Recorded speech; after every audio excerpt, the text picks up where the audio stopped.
अस्सलामुअलैकुम। NL life के business bulletin में आपका इस्तकबाल है। मैं हूं मोहम्मद अब्दुल मोहसिन और सबसे पहले हम देखेंगे बिजनेस हेडलाइंस। फिकी ने कहा हिंदुस्तान की ग्रोथ स्टोरी में दिखेगा दम।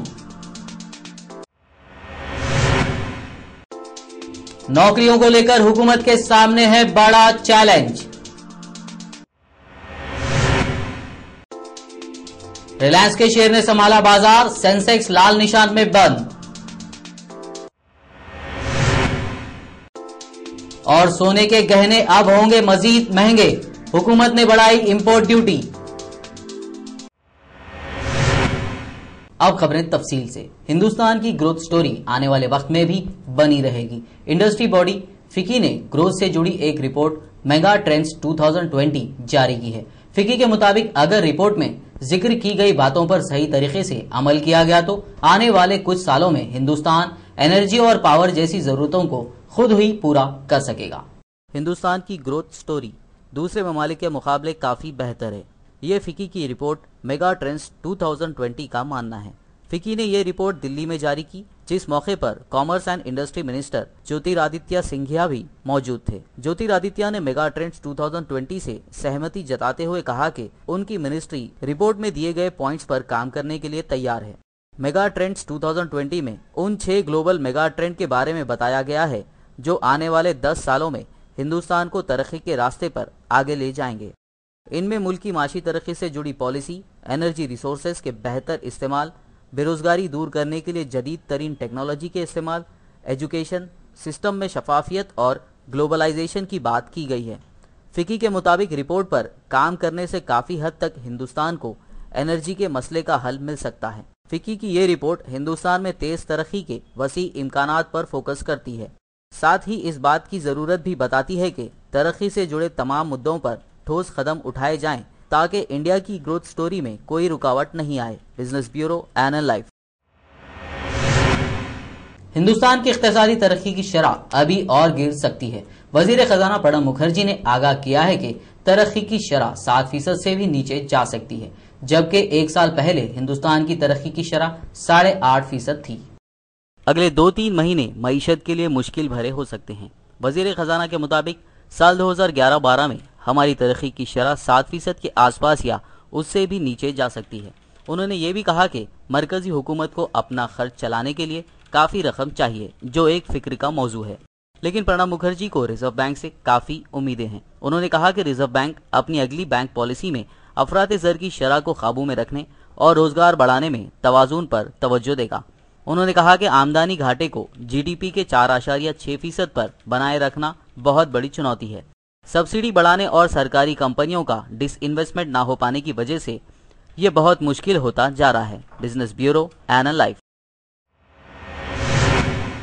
हिंदुस्तान में नौकरियों के मौके बढ़ाने हैं तो हुकूमत को एजुकेशन और इलेक्ट्रिसिटी पर सबसे ज्यादा तवज्जो देनी होगी। वर्ल्ड बैंक की रिपोर्ट के मुताबिक आने वाले वक्त में मुल्क के हर महीने 6 से 8 लाख लोग नौकरी के लिए तैयार होंगे और इतने लोगों को काम देना हुकूमत के लिए बड़ी चुनौती होगी।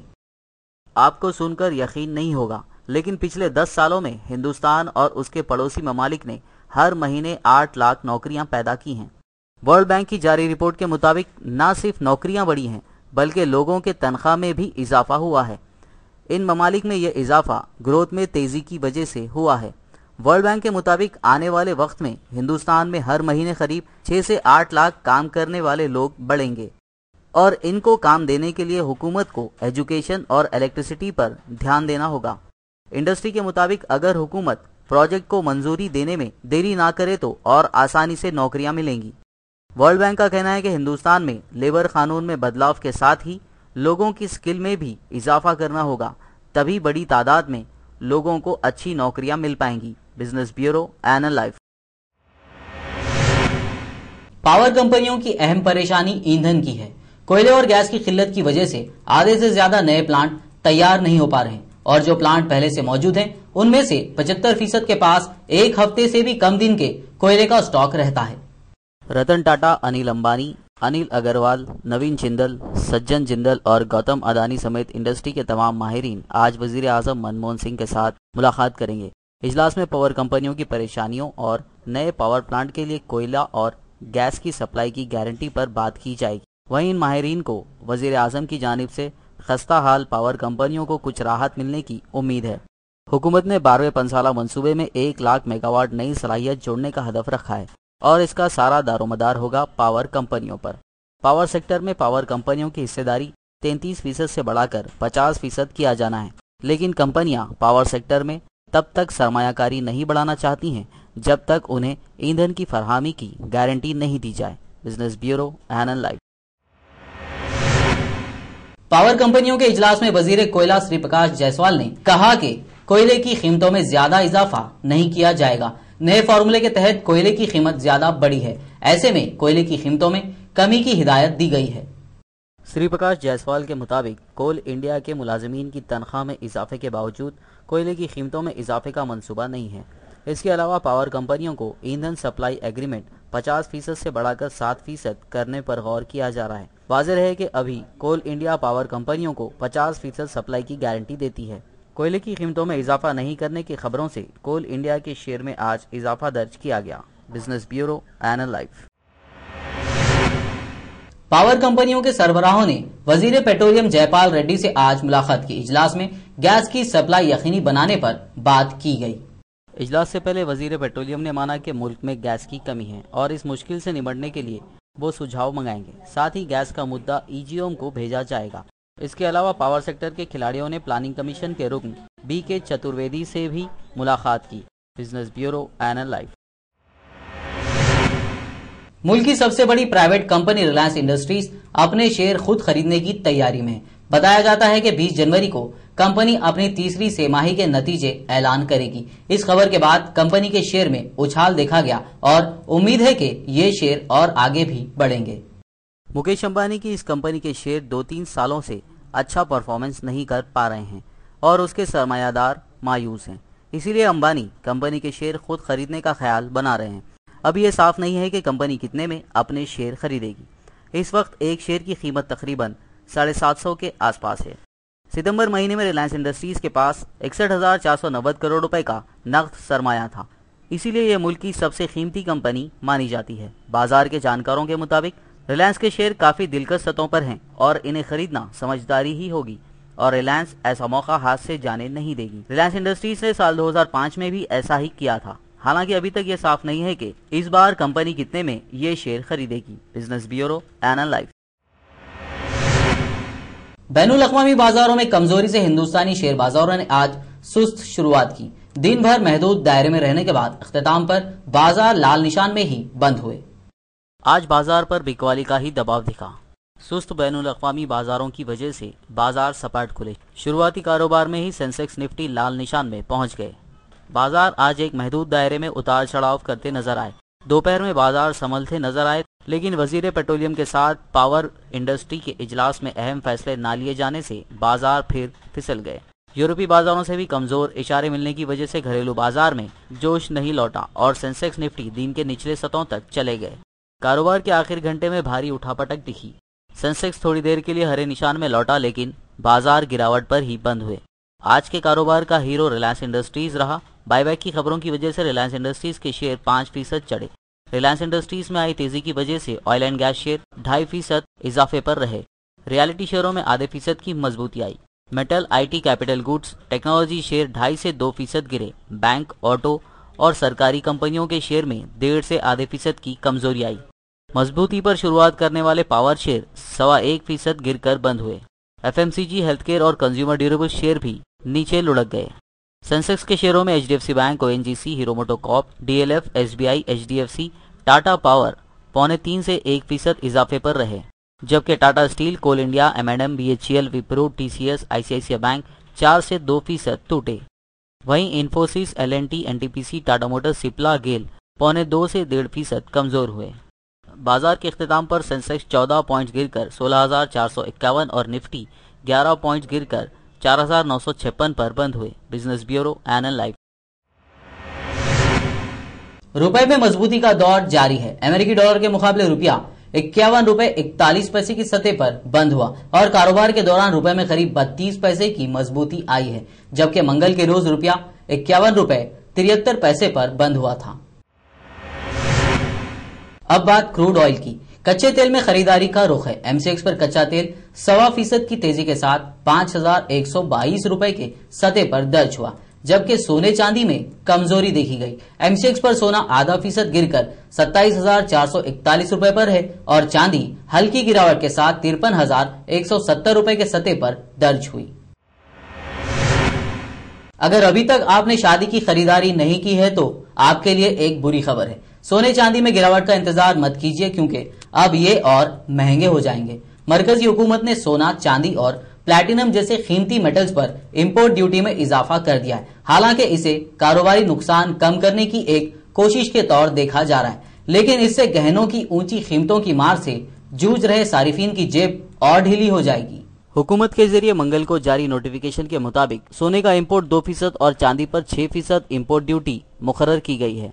इसके साथ ही हुकूमत ने इन मेटल्स पर लगने वाले एक्साइज ड्यूटी के ढांचे को भी कीमत की बुनियाद पर तैयार कर दिया है। इससे हुकूमत को जारिया माली साल के बाकी महीनों में करीब 500 से 600 करोड़ रुपए की इजाफी आमदनी होने का अंदाजा है। वाज़ेह रहे कि सोने पर अभी तक 300 रुपए फी 10 ग्राम की शरह से ही इंपोर्ट ड्यूटी ली जाती थी। अब कीमत का 2% बतौर इंपोर्ट ड्यूटी चुकाना होगा। इसी तरह चांदी पर अभी तक 1500 रुपए फी किलोग्राम के हिसाब से इंपोर्ट ड्यूटी ली जा रही थी, जिसे बदलकर 6% कर दिया गया है। सोने पर एक्साइज ड्यूटी भी 200 रुपए फी 10 ग्राम के बजाय कीमत का 1.5% कर दिया गया है, जबकि चांदी पर यह कीमत का 4% होगा, जो पहले 1000 रुपए फी किलोग्राम था। इसके अलावा अब हीरे पर भी 2% इंपोर्ट ड्यूटी लगेगी।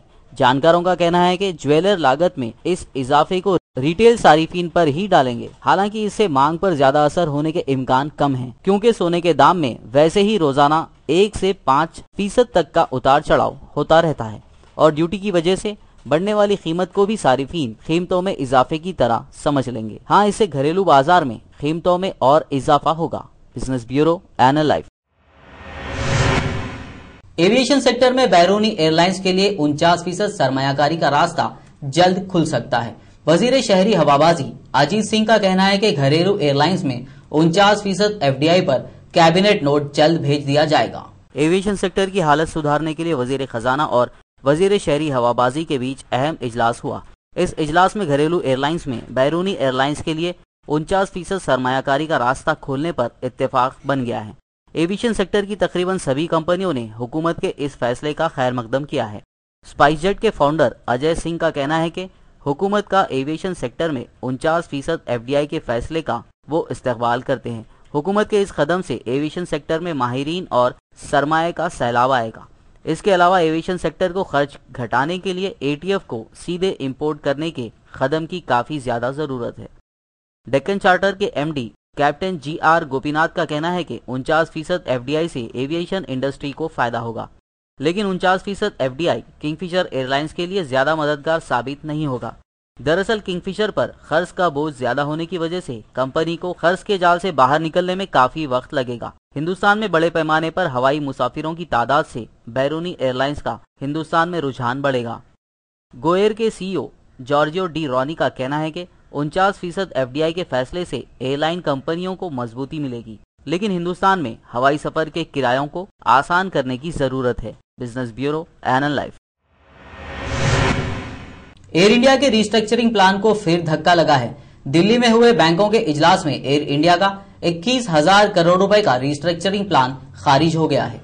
एयर इंडिया के साथ साथ किंगफिशर को भी भारी भरकम लोन देने वाले स्टेट बैंक ऑफ इंडिया का कहना है कि वो और दूसरे बैंक अब नए सिरे से इस पर गौर करेंगे। एसबीआई ने साफ कर दिया है कि अब किंगफिशर एयरलाइंस को और खर्च देना मुश्किल है। एसबीआई ने कहा है कि अब किंगफिशर एयरलाइंस को कम से कम 100 करोड़ रुपए भरने के बाद ही किसी तरह का खर्च मिल सकता है। एसबीआई के मुताबिक किंगफिशर एयरलाइंस को दिया गया खर्च अब एनपीए बन चुका है। Business bureau, NL live. भारी खर्च और नुकसान से जूझ रही किंगफिशर एयरलाइंस के लिए मुश्किलें और भी बढ़ सकती हैं। जराये से पता चला है कि किंगफिशर एयरलाइंस के सीईओ संजय अग्रवाल इस्तीफा दे सकते हैं। हालांकि कंपनी के बोर्ड को संजय अग्रवाल का इस्तीफा मंजूर नहीं है। जराये के मुताबिक किंगफिशर एयरलाइंस ने संजय अग्रवाल से गुजारिश की है कि पैसे का इंतजाम हो जाने तक वो अपना इस्तीफा रोक दें। इसीलिए रकम के इंतजाम के बाद संजय अग्रवाल के इस्तीफे का ऐलान होने की उम्मीद है। नए साल में आपको गाड़ी खरीदने के लिए अपनी जेब थोड़ी ज्यादा ढीली करनी पड़ेगी। ज्यादातर कार कंपनियों ने गाड़ियों के दाम बढ़ा दिए हैं। मारुति सुजुकी ने अपने सभी मॉडल के दाम बढ़ा दिए हैं। ये इजाफा 2,400 रुपए से 17,300 रुपए तक हुआ है। रुपए में उठापटक और बढ़ती लागत के चलते मारुति ने दाम बढ़ाने का फैसला किया है। दाम में यह इजाफा कल से ही नाफिज हो चुका है। हालांकि कंपनी ने अपनी सेडान कार डिजायर की कीमत में कोई फेरबदल नहीं किया है। वहीं जनरल मोटर्स इंडिया ने भी अपनी गाड़ियों के दाम 3,000 से 15,000 रुपए तक महंगे कर दिए हैं। आपको बता दें कि इससे पहले टोयोटा और महिंद्रा एंड महिंद्रा ने भी अपने गाड़ियों के दाम बढ़ाए थे। Business bureau NL live. SR oil का कहना है कि सुप्रीम कोर्ट की हिदायत का खर्च रिस्ट्रक्चरिंग के अमल पर असर नहीं पड़ेगा। आपको बता दें कि सुप्रीम कोर्ट ने एसआर ऑयल को 6,500 करोड़ रुपए का बकाया सेल्स टैक्स अदा करने को कहा है। साल 2008 में गुजरात हाईकोर्ट के फैसले के खिलाफ गुजरात हुकूमत ने मामले पर सुप्रीम कोर्ट में अर्जी दी थी। गुजरात हुकूमत का कहना है कि कंपनी के वाडीनार प्लांट में 15 अगस्त 2003 तक पैदावार शुरू नहीं हुआ था, इसीलिए company deferred sales tax scheme का फायदा नहीं ले सकती। उधर एसआर ऑयल का कहना है कि सुप्रीम कोर्ट का फैसला सेल्स टैक्स के डिफरमेंट को लेकर है और कंपनी मामले पर कानूनी सलाह ले रही है। Business bureau NL live. Software service का एक्सपोर्ट करने वाली कंपनी टाटा कंसल्टेंसी सर्विसेज ने कहा कि दिसंबर में खत्म हुए छमाही में उसका खालिस मुनाफा 8.2% बढ़कर 2,802 करोड़ रुपए तक पहुंच गया है। कंपनी की आमदनी इसी मुद्दत में 36.6% बढ़कर 13,200 करोड़ रुपए हो गई है। कंपनी के chief finance officer S Mahalingam ने कहा, आलमी माशी गैर यकीनी का सामना करने के लिए हम लगातार अपने कारोबार का बेहतर इंतजाम करते हैं। हमने ग्रोथ, एक्सचेंज रेट्स में उतार चढ़ाव और खर्च के इंतजाम पर पूरा ध्यान देकर अपना ऑपरेशनल प्रॉफिट बढ़ाया है। कारोबारी साल के पहले 9 महीनों में कंपनी का खालिस मुनाफा 16.6% बढ़कर 7,518 करोड़ रुपए तक पहुंच गया है। दुनिया की सबसे बड़ी मोबाइल बनाने वाली कंपनी नोकिया ने कहा कि हिंदुस्तान में 3G सर्विस की कीमतों में जल्द सुधार करना चाहिए। कंपनी ने कहा कि ऐसा होने से कम आमदनी वाले सारिफिन भी इस सर्विस का फायदा उठा पाएंगे। नोकिया इंडिया के चीफ जसमीत गांधी ने मीडिया को कहा, 3G सर्विस को बढ़ाने के लिए कीमतों में सुधार करना होगा, क्योंकि कम आमदनी वाले सारिफिन के लिए कीमत मुनासिब होनी चाहिए। गांधी ने कहा, हिंदुस्तान में ज्यादातर सारिफिन सही कीमत पर मुस्तकबिल की टेक्नोलॉजी से लैस होना चाहते हैं। ऐसे में 3G की कीमत सस्ती होने पर वो मुनासिब तौर से इस सर्विस का फायदा उठाएंगे, क्योंकि कीमतें सस्ती होने का असर हमने कई जिमरों में देखा है। उन्होंने कहा कि 3G सर्विस की कीमतों में सुधार जल्द होना चाहिए, क्योंकि कीमतों का दबाव यकीनी तौर से ऑपरेटर्स पर है। Business bureau NL live. Telecom department के हुक्म के खिलाफ 5 टेलीकॉम कंपनियों ने TDSAT में अर्जी दी थी और टेलीकॉम ट्राइब्यूनल TDSAT ने 3G इंट्रा सर्किल रोमिंग मामले में अपना फैसला महफूज रख लिया है। टेलीकॉम डिपार्टमेंट ने 3G इंट्रा सर्किल रोमिंग मुआहदे को गैर कानूनी कहते हुए Bharti Airtel, Idea Cellular, Vodafone, Tata Docomo और एयरसेल को मुआहदे खत्म करने का हुक्म दिया था, जिसके खिलाफ कंपनियों ने TDSAT में अर्जी दी थी। कंपनियों का कहना है कि टेलीकॉम डिपार्टमेंट का फैसला मनमाना है। टेलीकॉम डिपार्टमेंट ने ना ही वजह बताओ नोटिस जारी किया, ना ही कंपनियों को अपना हक रखने का मौका दिया। Business bureau NL live. Oracle India Hindustan में अपने कारोबार की तौसी कर रही है और आने वाले दिनों में ओरेकल को हुकूमत हिंदुस्तान से मजीद प्रोजेक्ट्स मिलने की उम्मीद है। ओरेकल फिलहाल गवर्नमेंट प्रोजेक्ट्स पर ज्यादा तवज्जो दे रही है। कंपनी के पास दुनिया भर से अलग अलग ममालिक के प्रोजेक्ट्स और हुकूमत हिंद से भी मजीद प्रोजेक्ट्स की तवक्को है। ओरेकल के वाइस प्रेसिडेंट सुनील जोश के मुताबिक कंपनी के पास गवर्नमेंट डिपार्टमेंट्स और एजेंसियों के बुनियादी ढांचों को जदीद टेक्नोलॉजी का इस्तेमाल कराने, साथ ही खिदमात की फरहमी और शफाफियत में इजाफे के लिए हुकूमत हिंद से प्रोजेक्ट्स मिले हैं। उन्होंने कहा कि ओरेकल का आई गवर्नमेंट आर्म दुनिया के कई मुल्कों को अपनी खिदमात मुहैया करा रही है। इन सब एप्लीकेशंस को इंटीग्रेट कर सकते हैं। ओरेकल सोवा स्वीट यूज करके इन एप्लीकेशंस को ट्रूली वेब एनेबल कर सकते हैं कि इंटरनेट पे ये एप्लीकेशंस हैं।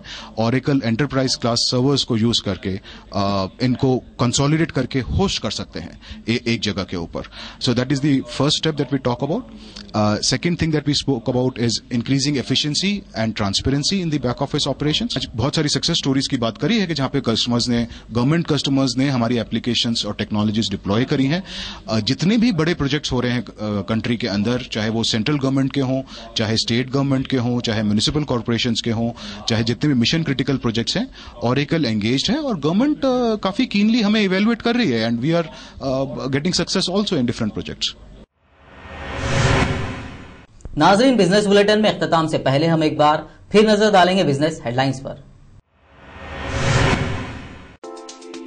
फिकी ने कहा, हिंदुस्तान की ग्रोथ स्टोरी में दिखेगा दम।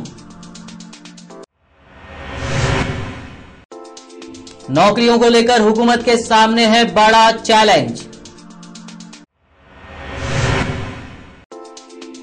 रिलायंस के शेयर ने संभाला बाजार, सेंसेक्स लाल निशान में बंद। और सोने के गहने अब होंगे मजीद महंगे, हुकूमत ने बढ़ाई इंपोर्ट ड्यूटी। आज के इस बिजनेस बुलेटिन में बस इतना ही। मिलते हैं अगले बुलेटिन में। देखते रहिए INN लाइव।